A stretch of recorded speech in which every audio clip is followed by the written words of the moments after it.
Hi everyone and welcome to the channel. I haven't been online for a while now. I haven't been updating like I said I would. Nothing new there. So we were up this morning early to feed a new member of the family, and it's not a child. It's not my bag, approaching 50. It's not really where I want to be, but it's almost as bad as a child, and that's a new member of the Turner family. So we've been to feed April the horse. She's a part Arab, so she's my daughter's new horse, so it means a lot of early mornings, but thankfully not that often for me, rather for them. But the joys of, I suppose, being up early, certainly while we're coming to the end of summer now, certainly autumn is on its way looking around, is that I get out and about, and you know, I threw the filming gear in the car and thought let's do a bit of filming, bring the drone out and put you guys up to speed for those of you that are interested in what I've been up to and what I will be up to for the next year.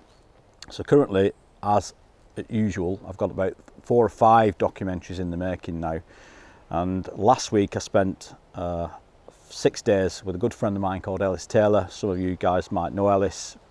Ellis has done some brilliant research over the years, and I've been filming in Pembrokeshire. So we covered, to be honest, I hadn't seen Pembrokeshire in all its glory, I suppose, because it's just beautiful. It's a beautiful place. I always thought Scotland was probably the most beautiful place in Britain, but Wales certainly gives it a run for its money, and we were on the coast there, so it's just stunning.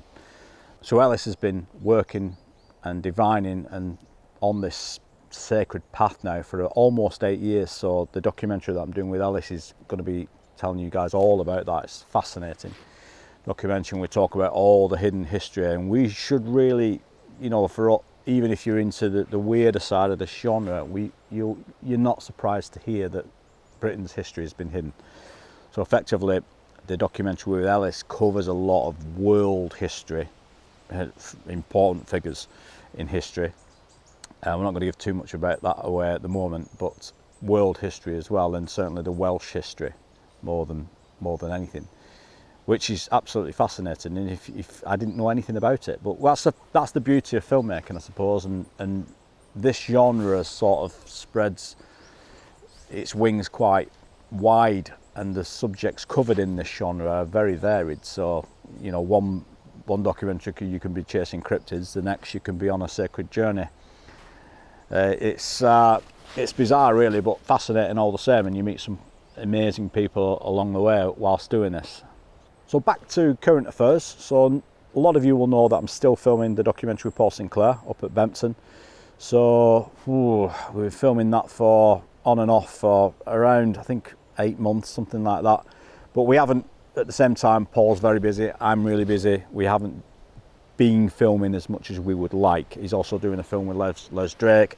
I think he's potentially, you know, laying research down for another book. So, and Paul's busy with a lot of family stuff as well, like me. So I'm due up there in another month, I think, and we're going to try and wrap the filming up. There's a little bit of science stuff that we'd like to do, and we'd like to take you guys along the journey as well, because a lot of you guys were interested in, you wanted to see a lot more footage of us out and about, so that's something that we're trying to incorporate in the next documentary. Its working title is Beyond the Veil, so it should be another fascinating. I mean, all those cases up there are just amazing, and Paul's just recorded another amazing case. He did an interview with a guy the other day for the film, and it's absolutely fascinating. So another documentary that I'm still working on is Don't Mention the Reptilians, which seems to be taking the most time, and it's purely just down to logistics and people, international interviewees, and working with schedules to get their interviews done. So that will get made. It's probably going to come last of all the documentaries, and of course Elusive 2. So Elusive 2 is still in the filming. I've still got to catch up. Guys, if you're watching this, Andy McGrath, I've got to catch up with you, and I know you're busy filming for the series that you're doing, Weird Britain, which is good. You guys should watch that. It's on the satellite channels. It's on Blaze TV, so you should watch that. If you haven't watched Andy's show, it's great, and catch up with what Andy's been up to.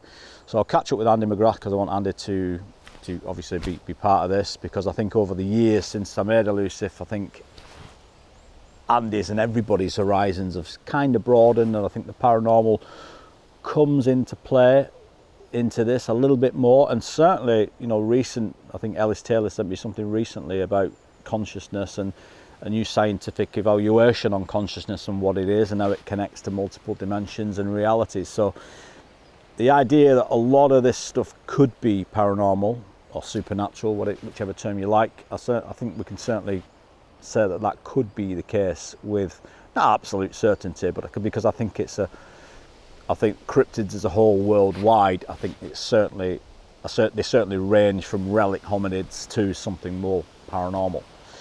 So Elusive 2 will be featuring more paranormal stuff. You might also be wondering why I'm just keep doing this with this staff.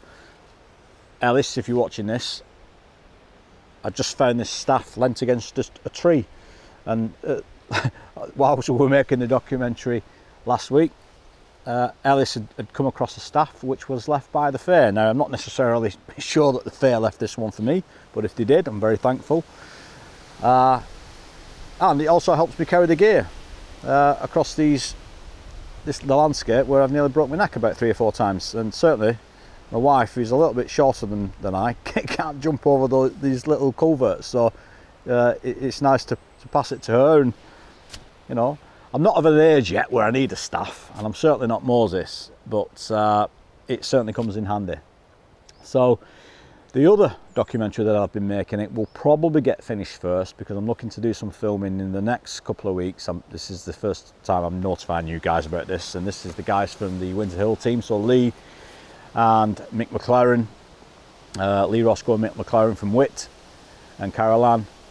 We've really got to wrap that documentary up. So I know you guys, everybody's really busy, you know, but it's getting to the point now. I think we're at that point now where visually, like, this is probably peak time where, you know, you want to be getting footage of these places. I think sometimes in winter when you're filming and the landscape's bare, yes, it can give you an eerie sort of creepy feel, but it doesn't really give you a true reflection of what a lot of these places look like when some of these encounters occurred. So it's, for me, I think it's nice to show these environments at their best, if you like, and certainly when the encounters occurred, because when someone sees something unusual in a landscape like this, you know, there's a lot of foliage, and people, even the big cats, for example, people wonder why we aren't seeing these. And certainly when you look around, you can see how something like a big cat could just disappear.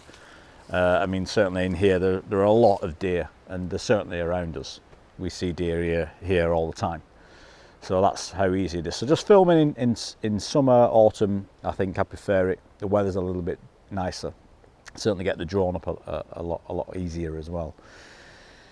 So beyond that, what else am I working on? I'm still busy working it with work, which always takes precedent over a lot of this stuff. It takes a lot of my time, and I've been working on a music video actually for another client separate from this, which is a nice change. So something completely different, something I've never really worked on before, but it's that's interesting to be working on. So other than that, I'll probably stop waffling now and going to get back to my walk, and short and sweet as usual. But I forgot. It's what I came out for, apart from the horse, and that is to tell you guys some interesting, I think it's exciting, that many of you have messaged me and emailed me and left comments about on the YouTube about when the last transmission, if and when it will be coming back. Well, it is coming back.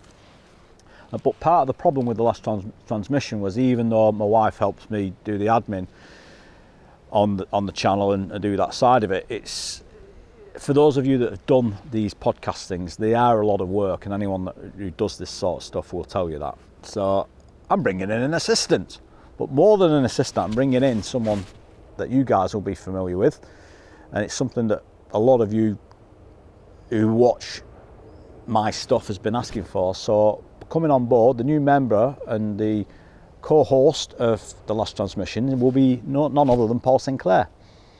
So, you know, we're looking to start filming probably the first one, and these will be live, and we're going to mix it up a little bit. It might not be every week, but, you know, just because of our schedules. Paul obviously does Truth Proof as well with Les, So what we're going to do is mix it up a little bit. Still going to have guests on, and they're going to be very, very interesting guests. I don't see the sake of getting a guest on for the sake of it. I watch a lot of this content, and sometimes we end up going over the same stuff. Even me, I end up going over the same stuff, and I don't really want to do that. So what Paul and I are going to do is it's going to be subject based. So it's going to be involve a lot of interaction with the audience, which I prefer the audience to interact, a lot of questions, but we're going to have usually a list of topics that we're going to cover in these shows. For example, we might do a 2-hour episode on missing 411, and we might come at missing 411 with, we'll both go where and come at it what we think potentially missing, what the meanings of the disappearances could be, what's potentially responsible for that. We'll go over stuff like that. It could be Dyatlov Pass, it could be Hesdalen, it could be Roswell, it could be some of these haunting cases, it could be cryptids, it could be Dogman, it could be anything. And more so, what we're hoping to do is put some polls out and get you guys involved in this. And you guys put the subjects up. We'll go away and research it. And of course, obviously I network with a lot of researchers anyway that will probably want, and I want them to come back on the show. So we might just have every other week. It might be a guest. It might be me and Paul waffling, because I can waffle with the best of them. I'm waffling now. Should have called it the last waffle. But anyway, so I hope you guys are interested in that. So that's going to be coming out soon, and I'll keep you guys updated. And I'm going to try to stop saying as well. So thanks for tuning in, listening to me waffle again, and stay tuned for the last transmission coming at you. Bye.